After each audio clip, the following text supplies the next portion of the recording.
কেমন হয় যদি একটা কোম্পানিকে 0 থেকে $800 মিলিয়ন এক প্রতিষ্ঠানে পরিণত করা যায়, তাও আবার মার্কেটিংয়ের পেছনে একটা টাকাও খরচ না করে? অবিশ্বাস্য লাগছে, তাই না? কিন্তু এটাই সত্যি। আজকের এই আলোচনাতে আমরা হান্টার ডিকিনসনের সেই প্লেবুকটা নিয়ে কথা বলবো, যে প্লেবুকটা একটা স্যাস মানে সফটওয়্যার কোম্পানিকে একদম সাফল্যের চূড়ায় নিয়ে গেছে। তো চলুন শুরু করা যাক। হ্যাঁ, প্রথমেই সংখ্যাটা দেখুন, $800 মিলিয়ন। এটাই সেই উপ নামের কোম্পানির ভ্যালুয়েশন। আর মজার ব্যাপার হলো, এই বিশাল অর্জনটা এসেছে এমন কিছু সেলস পদ্ধতি ব্যবহার করে যা সচরাচর কেউ ব্যবহারই করে না। আর এই পুরো ঘটনার পেছনের মূল কারিগর কে জানেন? Hunter Dickinson. আর তার বয়স মাত্র 30 বছর। ভাবা যায়, উনি যখন শুরু করেছিলেন তখন বয়স ছিল 19, আর সেই থেকে একাই $300 মিলিয়ন সেলস করেছেন।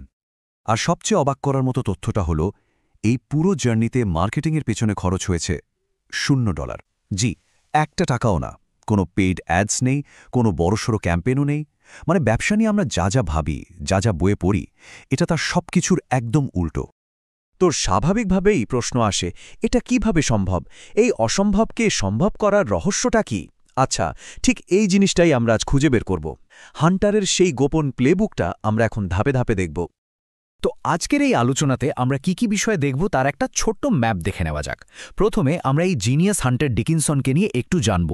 তারপর তার মূল যে দর্শন মানে পিয়ার গ্রুপ ফিলোসফি, সেটার গভীরে যাব। এরপর দেখব তার ফার্স্ট কন্ট্যাক্ট প্লেবুকের আসল কৌশলগুলো কি কি।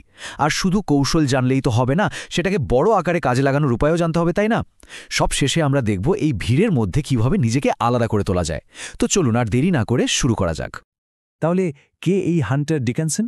আচ্ছা, একবার ভাবুন তো, মাত্র 23 বছর বয়সে একজন একাই $300 মিলিয়ন সেলস করে ফেলেছে। তার শুরুটা কিন্তু হয়েছিল এনএফটির সেই তোলপাড় করা দুনিয়া থেকে। সেখান থেকে একটা প্রজেক্টে প্রায় $3 মিলিয়ন কামিয়েছিলেন। কিন্তু তারপর তিনি চলে আসেন স্যাস মানে সফটওয়্যার বিজনেসে। আর এখানেই তার সেই অন্যরকম সেলস কৌশল একটা কোম্পানিকে প্রায় $1 বিলিয়ন এক দৈত্য বানিয়ে ছাড়ে। এখন আসা যাক হান্টারের মূল কৌশলে। তার পুরো সিস্টেমটা দাঁড়িয়ে আছে একটা খুব শক্তিশালী ধারণার উপর। উনি এটাকে বলেন পিয়ার গ্রুপ ফিলোসফি। আর এর মূল মন্ত্রটা কি জানেন? সোজা কথায়, উপলব্ধি হল বাস্তবতা, বা পারসেপশন ইজ রিয়ালিটি। ব্যাপারটা আসলে কোনো একজন মানুষকে টার্গেট করা নিয়ে নয়, বরং তার আশেপাশের যে বিশ্বস্ত মানুষের সার্কেলটা আছে, সেই সার্কেলের একজন হয়ে ওঠা নিয়ে। মানে মূল লক্ষ্য হল প্রভাবশালী মানুষদের গ্রুপে ঢুকে পড়া, তাদের বিশ্বাস অর্জন করা, আর কোনো কিছু বিক্রি করার কথা বলার আগেই নিজের একটা ভ্যালু তৈরি করা।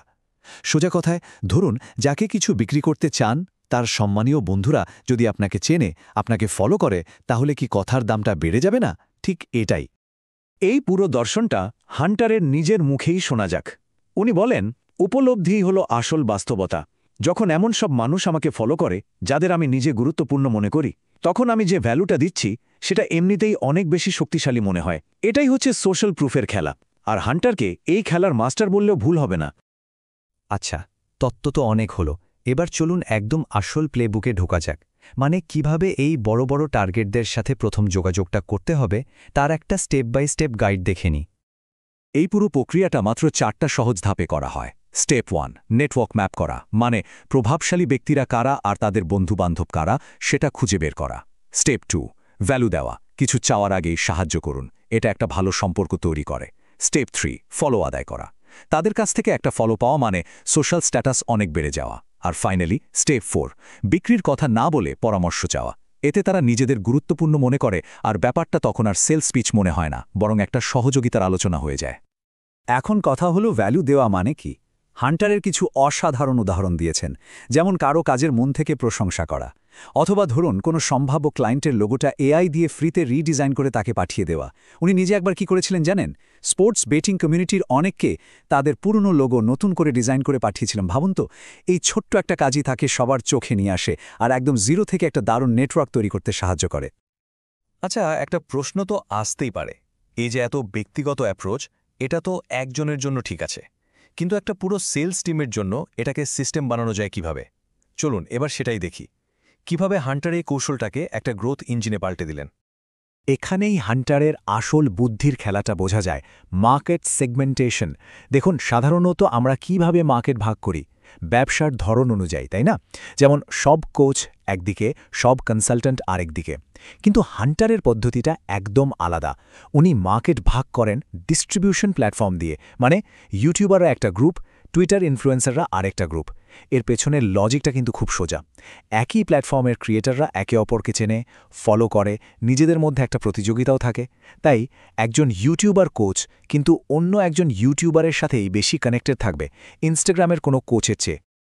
তো এই সিস্টেমটাকে বড় করার জন্য কয়েকটা মূল কৌশল আছে। ১. প্রভাবশালী মানুষদের একটা পার্সোনাল সিআরএম বা ডেটাবেস তৈরি করা। ২. প্রত্যেক সেলস টিম মেম্বারকে একটা পুরো সেগমেন্টের, ধরুন পুরো ইউটিউবার কমিউনিটির মালিক বানিয়ে দেওয়া। ৩. ডিল ক্লোজ হওয়ার পরপরই রেফারেল চাওয়া, কারণ তখন সম্পর্কটা সবচেয়ে ভালো থাকে। আর ৪. যেটা সবচেয়ে শক্তিশালী, সেটা হলো নেটওয়ার্কের কানেক্টেড মানুষদের টাকা দিয়ে ওয়ার্ম ইন্ট্রোডাকশন বা ভালো পরিচিতি আদায় করে নেওয়া। এটাই আসলে পুরো খেলার মোড় ঘুরিয়ে দেয়। এই শেষ পয়েন্টটার শক্তি হান্টারের একটা কথাতেই পরিষ্কার হয়ে যায়। উনি বলেন, এই নাও $25,000, কয়েকটা গ্রুপ চ্যাট বানিয়ে দাও। ভাবুন, উনি প্রভাবশালী ব্যক্তিদের সরাসরি টাকা দিতে একটুও দ্বিধা করেন না, শুধু তাদের নেটওয়ার্কে ঢোকার দরজাটা খোলার জন্য। কারণটা খুব সহজ, একটা ভালো রেফারেন্সের মাধ্যমে পরিচিতি হাজারটা অচেনা মানুষকে ফোন করা বা ইমেল করার চেয়ে অনেক অনেক বেশি দামি। আচ্ছা, প্লেবুকের একদম শেষ ভাগে চলে এসেছি আমরা। এবার দেখব এই যে এত শোরগোলের ডিজিটাল দুনিয়া, এখানে কিভাবে অন্যদের থেকে নিজেকে আলাদা করা যায়, কিভাবে মানুষের মনোযোগটা ঠিকঠাক আকর্ষণ করা যায়। আচ্ছা, একটু ভাবুন তো, আউটরিচ মেসেজ কেমন হওয়া উচিত? ওই যে গতানুগতিক, হে জাস্ট ফলোয়িং আপ বা আমি আপনাকে 100টা নতুন ক্লায়েন্ট এনে দেব, এইসব মেসেজ এখন আর কেউ পড়েও দেখে না।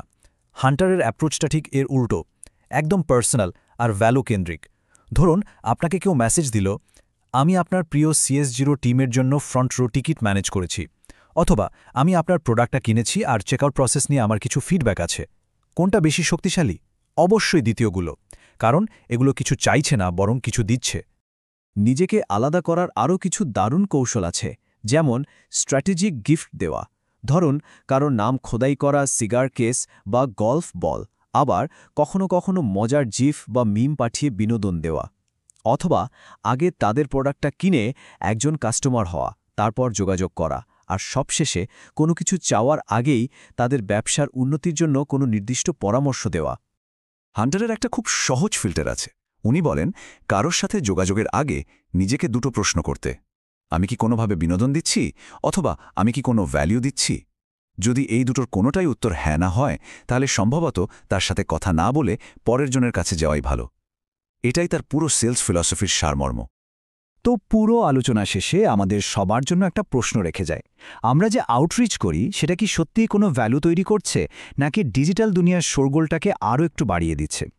হান্টার ডিকিনসনের এই প্লেবুকটা কিন্তু আমাদের একটা খুব শক্তিশালী জিনিস শিখিয়ে দেয়। আজকের দিনের সবচেয়ে বড় সেলস কৌশল হলো আসল সম্পর্ক তৈরি করা, কোনো স্বার্থ ছাড়া ভ্যালু দেওয়া আর সৃজনশীলতার সব সীমা ছাড়িয়ে যাওয়া।